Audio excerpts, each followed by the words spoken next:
ये एक कविता है जिसमें मैंने कुछ बातें लिखी हैं उस इंसान की तरफ से जो कि अब इस दुनिया में नहीं है, ये बातें उस इंसान की तरफ से अपनी विधवा पत्नी के लिए। सुनो, क्या तुम मुझे सुन सकती हो?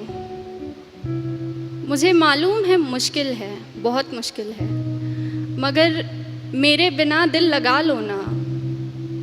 मुझे मालूम है मुश्किल है, मगर मेरे बिना दिल लगा लो ना। और मेरी एक हसरत है, पूरी करोगी कि मेरी कब्र पर आकर कभी तो मुस्कुरा लो ना। मैं यहाँ ठीक हूँ, बिल्कुल ठीक हूँ, बस तुम्हें बता नहीं सकता। और मैंने पूछे हैं खुदा से, खुदा के मंसूबे तुम्हारे लिए। वो बोला कि वो मसर्रत अब देर तलक तुमसे छुपा नहीं सकता। यकीन मानो, हम साथ बैठकर लिख रहे हैं एक नई सुबह तुम्हारे लिए। मैं अपनी जान इस जहान में लेकर आया ही नहीं हूँ, मैं अपनी जान इस जहान में लेकर आया ही नहीं हूँ। अरे तुम भूल तो नहीं गई, तुम जान हो मेरी, तो ख्याल रखो मेरी जान का। तुम मिट्टी के इस तरफ भी पहचान हो मेरी। और मेरी एक तमन्ना है कि मेरी कब्र पर रखा फूल अपनी जुल्फों में लगाओ, संवर लो तुम। हाँ, तुम्हें अब भी हक है, उतना ही हक है कि इन फूलों का रंग अपनी सफ़ेद साड़ी में भर लो तुम। ये सुर्ख लाली आँखों की उतारो, जो आँखें रो रो कर लाल पड़ गई, कि ये सुर्ख लाली आँखों की उतारो, फिर रुखसार पर सजाओ इसे। ये बिंदी तन्हा तन्हा है, अपने माथे पर ज़रा बिठाओ इसे। और कली के जैसे लब तुम्हारे बंद पड़े हैं, कली के जैसे लब तुम्हारे बंद पड़े हैं, वक्त है अब खिलने का, ये बताओ इसे। बेकसूर दिल को आखिर कब तक बेकस रखोगी यूँ? बेकस मतलब अकेला, कि बेकसूर दिल को आखिर कब तक बेकस रखोगी यूँ? किसी और से मिलना भी सिखाओ इसे। मैं तेरे पायल की झनकार सुनना चाहता हूँ, मैं तेरी पायल की झनकार सुनना चाहता हूँ। मेरे सीने पर टूटी तेरी चूड़ियाँ चीखती बहुत हैं, बहुत हो गया बस। अब मैं तेरे कंगन की खनकार सुनना चाहता हूँ।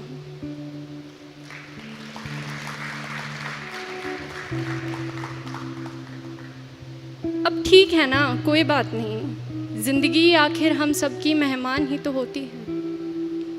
ज़िंदगी आखिर हम सब की मेहमान ही तो होती है, मगर वो जो इतनी नफ़रतों के बाद भी, इतनी खामियों के साथ भी, इतनी गलतियों के बाद भी हमें कबूल करती है, देखो वो मौत भी रहमान ही तो होती है। सुनो, अगर तुम अब भी महसूस करती हो मुझे तो सुनो, अपनी मेहमान से इस कदर रूठी मत रहो। अरे ज़िंदगी तरस गई है, उससे बात करो, खुदा के वास्ते तुम मौत से पहले मत मरो। अच्छा ऐसा करो कि जहाँ मैं दफन हूँ ना, वहाँ बागीचा बना लो। जहाँ मैं दफन हूँ वहाँ बागीचा बना लो। फिर मेरी कब्र में खुशबू होगी, मगर फूलों को टूटना नहीं पड़ेगा। तू आती रहा करना, तुझे भी रंगों से छूटना नहीं पड़ेगा। तू खोल कर देख कभी घर अपना भी, तुझे सुकून यूं रो रो कर मेरी कब्र से लूटना नहीं पड़ेगा। तू नूर है, बेकसूर है, आसमान की तरफ देख तो सही एक दफ़ा, तुझे पंखों से अपने रूठना नहीं पड़ेगा।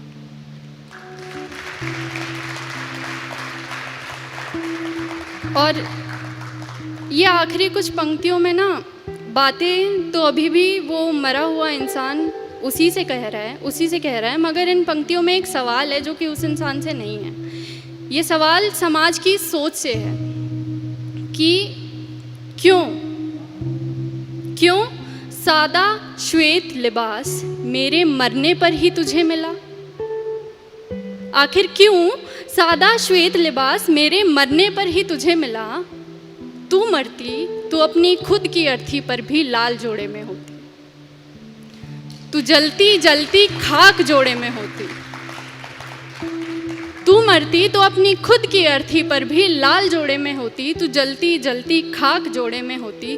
तू मरती तो जोड़ा पहले राख होता, तू राख जोड़े में होती। अरे तू मरती तो अच्छा होता, मर ही जाती, मगर तेरी रूह भी जिस्म से आज़ाद जोड़े में होती। क्योंकि ये जीते जागते कफन लपेटकर घूमने का तुक मुझे समझ में नहीं आता।